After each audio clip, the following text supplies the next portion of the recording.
Pumunta na tayo! Mga bossing, dito nag-aalala ako. Mukhang talagang mapapabalik, no? Mukhang talagang mapapabalik. Bakit to? Yun pong bring him home. Masyado pong umiingay.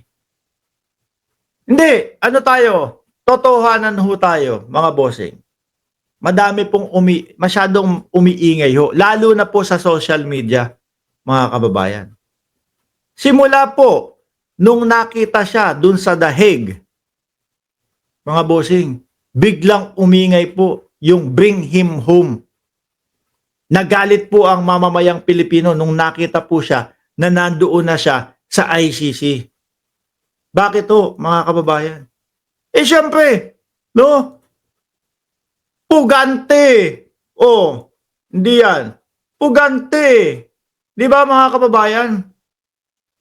Pugante. Oh, kaya ang sigaw ng mamamayang Pilipino, bring him home. Oh, Harry Roque. Parang pinaglalaroan yung ating batas. Parang pinaglalaroan. Hindi po sa batas natin wanted itong si Harry Roque. Pero baka kalaunan, no, mga ilang buwan na lang,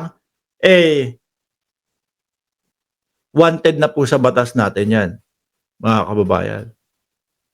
Ngayon po, nung nakita na palakad-lakad kasama ng Vice-Presidente, kasama ng number 1 Senator of the Philippines, Robin Padilla, doon po sa ICC, nagalit po ang taong bayan. Di ba pinaghahanap yan? Bakit parang kinakanlong pa ng number 1 Senator at ng Vice-Presidente? Di ho ba? Oh, umingay po ang sigawan, no? Nang bring him home kay Harry Roque. Total naman daw po, alam na kung nasaan ang lugar ni Roque at kung saan siya pumunta, iuwi na daw, no? Biruin mo si Robin Padilla, parte ng gobyerno. Si Inday Sara Duterte, parte ng gobyerno. Tapos etong hinahanap po ng mga kapulisan para dalhin po sa Kongreso, kasama nila. Oh.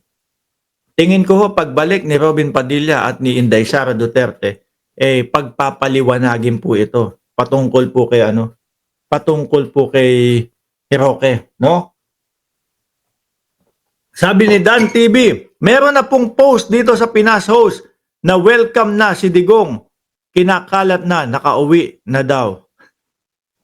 Paano makakauwi si dating Pangulong Duterte? Di ba? Ang next hearing nun is sa September. Oh.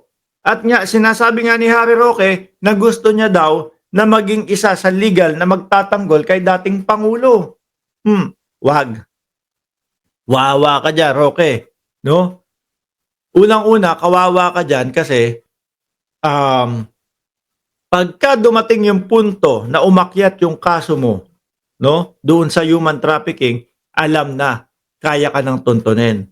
Kapag kaso na po, yun, mga kababayan, at may kinalaman na po sa batas ng Pilipinas, mga bossing, pwede na tayo makipag-usap sa Interpol.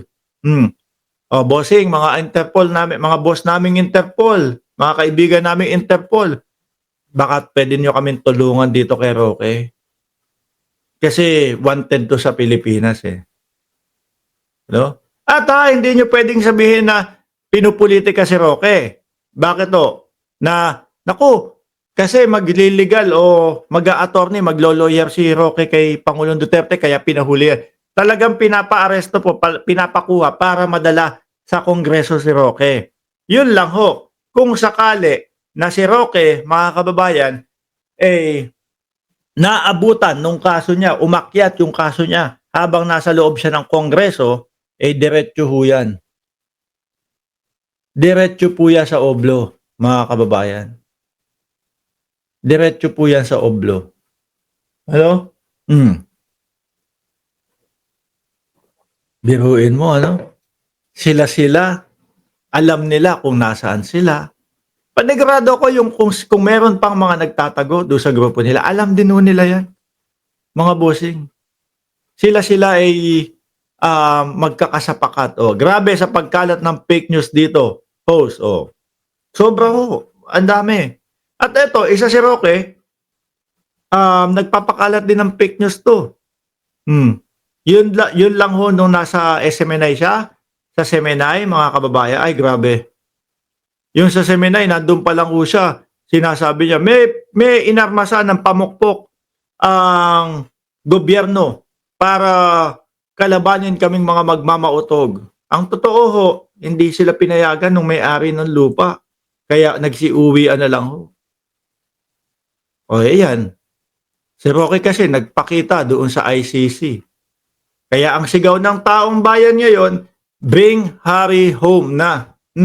Pero yung bring him home ho, yung ginagawa nila ng mga DDS, sa totoo lang po, nagpapagod lang po sila. Hindi po papansinin ng ICC yun. No? Hindi po mahilig sa mga K-pop, hindi po mahilig sa mga K-drama ang ICC.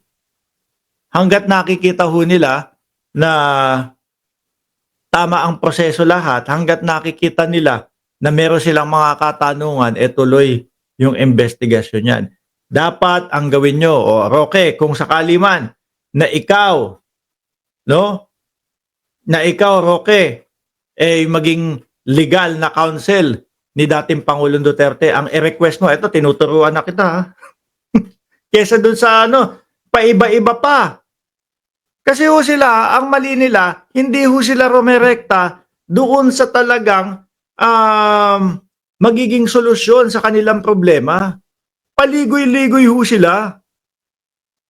No? Imbis na sagutin yung mga ganito, ganyan, rumekta doon sa mga katanungan, iba ho ang gagawin. Magbabanta sa Pangulo. Iba ho ang gagawin. No? Reresbakan yung Pangulo. Ganun ang gagawin nila. Ang solusyon po sa mga problema, mga kababayan, rekta mong sagutin yung mga problema mo. Huwag kang magpapaligoy-ligoy. Kagaya niyan. Di ba? Ang nakakapagpatagal doon sa sitwasyon ninyo yung 6 months na pagitan. 6 months na pagitan, ha? Bago magkaroon uli ng hearing. Sabi ni Ma'am Delia Rosario, good morning, Boss Mark. Sabi ni Ma'am Delia Rosario, ba't hindi daw kayo nagla-like at bakit si Conrado Nicky daw nag-like na 565? O si Chelsea Barrios 598, aba, mukhang paabutin nyo ng 1,000 yan. Okay. Di ba? 6 months ang pagitan nung mga hearing. I-request nyo, baka pwede every month na lang kung maaari at kung may pag-asa na mapagbigyan nyo. Di ba, Aichang? Every month, mag-hearing. At yung dala-dalawang oras na hearing, baka uubra naman po. Gawin natin, kaya naman ng dating Pangulong Duterte na 5 oras. Tapos, imbis na yung hearing na yon 2 oras isa, sakupin na natin yung 3 mga hearing. Mapapadali ho. Mapapadali. Kasi, kaya lang, wala ho. Ang ginagawa nila, ayun, lakad dito, lakad doon. Tapos, post ng mga bring him home, kukuha ng mga video sa Dubai. Di ba? I-request nyo na madaliin yung hearing. Malaman nyo agad. Acquitted ba? Or si dating Pangulong Duterte talagang mapupuruhan. Yun. Di ba? Bumibilis. Kung aantayin nyo, kung aantayin nyo yung 8 years, malabo. Ang haba nun. No? Wag naman po sana. Ako, hiling ko pa din po sa ikabubuti ng dating Pangulong Duterte, humaba po yung kanyang buhay. Mag-request kayo. Bilisan yung proseso.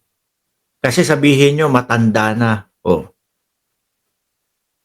Mag-request kayo, Roque. Sabihin nyo, matanda na kasi baka pwedeng bilisan natin yung proseso. Yun ay kung hindi guilty ang dating Pangulong Duterte. Di uwi agad, tapos.